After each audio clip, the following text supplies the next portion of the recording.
Gonzalo, también tenemos que ver qué es lo que va a pasar con Ucrania. ¿Y por qué le pregunto lo de Ucrania? Porque estaba viendo hace algunos minutos que Volodymyr Zelensky estaba diciendo que estaba listo para reunirse con Putin.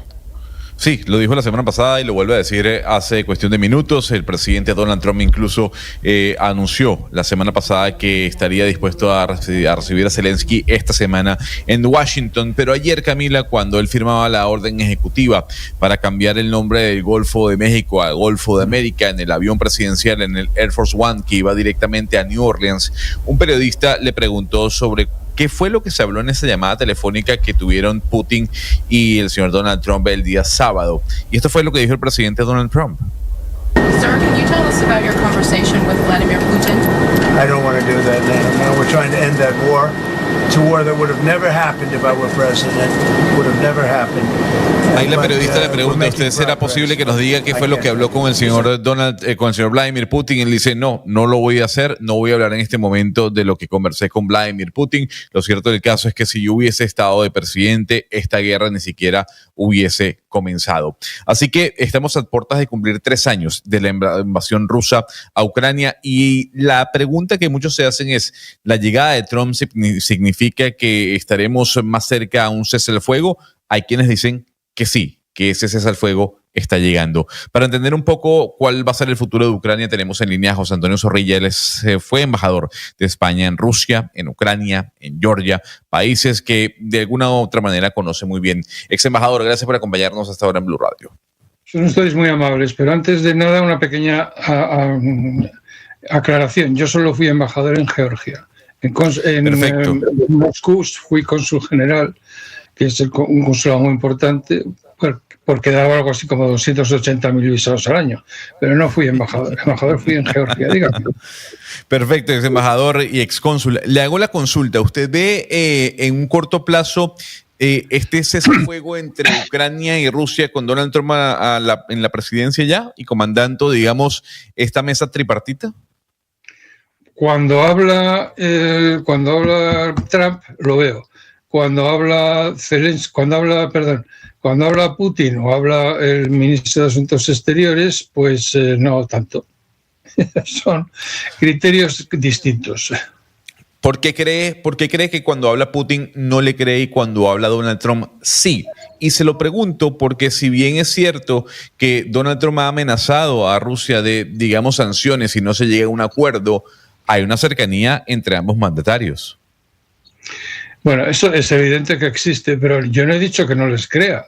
Yo he dicho que cuando oigo a Donald Trump pienso que la paz se va a producir en corto plazo. Pero cuando le oigo a Zelensky, cuando le oigo a Putin, no pienso que sea tan cercano. No es que les crea o no les crea, esa es la situación.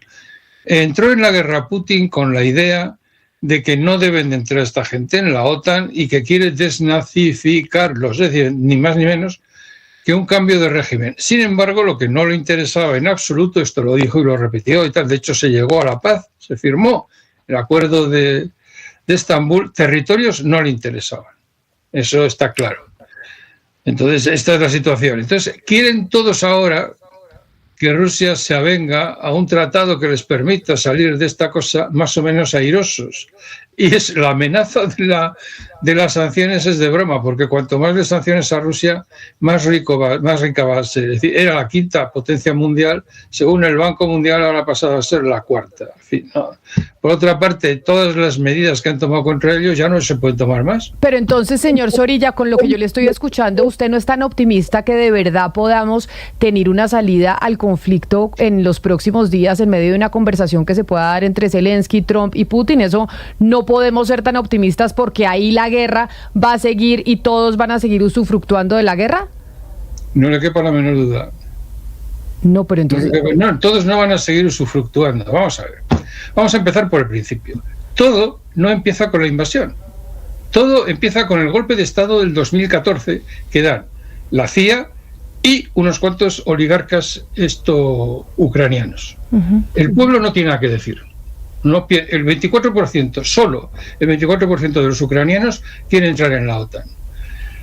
Entonces, Putin se queda con Crimea y el este del país, que es prorruso y que naturalmente tiene una memoria histórica completamente contraria a la filosofía de Kiev, que consiste en alzar como padres de la patria a los criminales del Holocausto, Bandera, Stietsko, etcétera, y Shukiewicz, pues van a la guerra civil. Todo esto ya lo había dicho el día 5 de marzo un señor que no es que me caiga muy simpático, pero bueno, se le puede citar, ¿no? Kissinger. Ya lo había dicho, todo intento de una parte de Ucrania para oponerse a la otra, dominar a la otra, como siempre ha sido el caso, terminará en guerra civil y en rotura territorial. Y eso es exactamente lo que ha sucedido.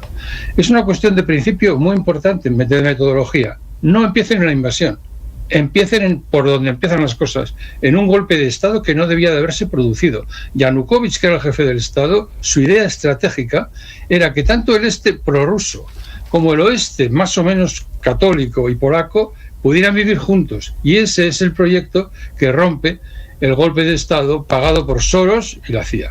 Pero entonces déjeme decirle una cosa, señor Zorrilla, para usted, ex embajador, la única alternativa es de verdad que haya la división de Ucrania y que se acepte que se anexe ese pedazo prorruso a Rusia y que Ucrania se quede con ese otro territorio que sí quiere anexarse a la Unión Europea y a la OTAN. ¿Esa para usted es la única solución de salida a este conflicto? En absoluto, esa es una hipótesis optimista. Okay. ¿Qué le hace usted pensar que Putin va a aguantar que toda la parte oeste del país esté en la OTAN? No va a entrar en la OTAN de ninguna manera. ¿Se han dado cuenta todavía? Que Putin quiere un cambio de régimen, no va a parar. El problema de esto era, verá, señorita Zuluaga, cuando esto lo dijo Churchill, pero lo han dicho muchos, cuando un país define como estrategia para conseguir unos objetivos la guerra, puede pasar cualquier cosa. Se llegó a la paz, hubo un acuerdo de paz entre Ucrania y Rusia. El acuerdo, o sea, la delegación ucraniana estuvo compuesta por dos grandes hombres del Maidán, que son la mano derecha de Zelensky, que era Alexei Arestovich, y la segunda era David Arakamian, y firmaron con iniciales el acuerdo. Entonces viene Estados Unidos y dice, bueno, ¿esto qué es? ¿Cómo habéis ido a la paz? Dice, bueno, hemos ido a la paz porque Putin no quiere territorios. Si Putin lo único que quiere es que no entremos en la OTAN, pues ya está. Y le dijo a Estados Unidos, no. La OTAN es la cuestión clave. Vais a ir si hace falta la guerra. Os vamos a apoyar con todo y la ganaréis. Y claro, no la han ganado. Entonces, ahora Putin se queda con la mitad del país que no la quería. Y como va ganando, tampoco van a entrar en la OTAN. Es decir, es una catástrofe irrestricta, porque además de eso, Ucrania se ha dejado en la operación algo así como entre 500 y 600.000 soldados. Y ahora están mandando al combate, han empezado a mandar al combate a chicos de 18 a 24 años con un entrenamiento de 45 días. Verdaderamente es un crimen de Estado. ¿Qué quiere que le diga, no? Claro, pero ¿y entonces la salida es cuál? Pues la salida es que los hechos sobre el terreno decidirán lo que haya de suceder. Por de pronto, la parte este del país, que es la parte ucraniana prorrusa, se la quedan los rusos. Esto sin duda ninguna. Y la otra parte, que es no entrar en la OTAN, tampoco se discute, tampoco van a entrar en la OTAN. Es una derrota irrestricta. Se han puesto en manos de la guerra y la han perdido. Esto es lo que ha pasado. Pues ex embajador de España en Georgia, José Antonio Zorrilla, mil gracias por atendernos. Nos deja usted, o me deja a mí, pues con muy poca esperanza de lo que pueda suceder en el desenlace de esta situación en Ucrania, en la que ya llevamos 3 años. 3 años y, como usted dice, 600.000 personas que han muerto del lado ucraniano y ahora unos niños que están yendo al campo. Del lado ucraniano, pero del lado ruso otros tantos. Es decir, que piense usted que en la Segunda Guerra Mundial los Estados Unidos perdieron 500.000 de hombres. Se ha perdido bastante más vidas humanas en una guerra que el propio presidente de los Estados Unidos dice, conmigo jamás hubiera existido. Yo nunca he venido a la guerra. Una guerra en la que, para entrar en la OTAN, que solo lo quería el 24% de la población ucraniana. Pues es lo mismo que lo que sucedió en Afganistán, lo que sucedió en Oriente Medio, lo que sucedió con Gaddafi, y ahora se van y lo dejan ahí. Por favor, pero señora Zuluaga, si es que esto es conocido, es la norma, es lo habitual. Así hacen los americanos las cosas. Desde 1990, que se hundió la URSS, ellos, cuando se enfrentan a ese problema Bueno, vamos a empezar por el principio, si no le importa. Discúlpeme usted que hablemos un poco de relaciones internacionales. En 1945 los Estados Unidos de América se convierten por primera vez en su vida en un poder global y montan 850 bases en todo el mundo, crean las Naciones Unidas, crean el Banco Mundial, Fondo Monetario Internacional y la OTAN, etcétera. El otro lado está compuesto por la Unión Soviética, enemigo mortal. Vale. Entonces, cuando se hunde la Unión Soviética, ellos tienen una posibilidad: volver a casa y volver a ser el país que eran antes de 1945, o escuchar la voz de Mefistófeles, el malo, Wolfowitz, Larrand, que les dice: serás como Dios, se han ido los rusos, les has ganado, ahora es el momento de entrar en los 12 usos horarios de Eurasia con todo lo que tienes y te vas a quedar con todo va a ser para ti. Y esto expresa muy bien algo parecido a lo que le pasó al mal llamado Imperio Español con Inglaterra. Mientras fue uno y estuvo protegido por España, aquí no entraba nadie. Cuando se declararon 22 países independientes, llegó Inglaterra y se quedó con todo. Claro. Es lo que quieren hacer los americanos con Rusia. Lo acaba de decir la señora Kallas. Por nuestros muchos pecados es la que lleva las relaciones exteriores de la Unión Europea. Pues si pierde Putin, se romperá Rusia en muchos países pequeños y será mucho mejor para el mundo. O sea, que esto ya que os ha pasado a vosotros, a los colombianos, a los mexicanos, a los americanos, a todos, que no es lo mismo 22 países soberanos que uno solo, que además esto lo dijo la estrategia americana, Nicolás Spikeman, leer a Spikeman. Nosotros podemos decirle a América Latina lo que tiene que hacer porque nosotros somos uno y ellos muchos, que es lo que quieren hacer los americanos con Rusia. Pero hay que citar aquí a Alemania, que es la eterna culpable.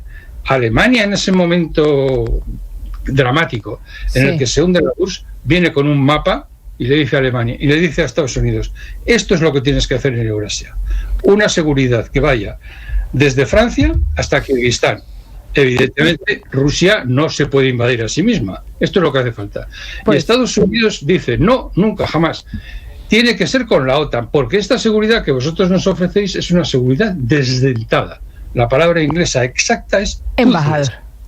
Embajador, me toca interrumpirlo porque se me acaba el tiempo, pero le agradezco enormemente que nos haya atendido y haya aceptado esta entrevista aquí en los micrófonos de Blue Radio. Un saludo especial y feliz tarde para usted allá en España. Muchas gracias, muchas gracias. Vayan digiriendo esto, por favor. 1:00 p.m.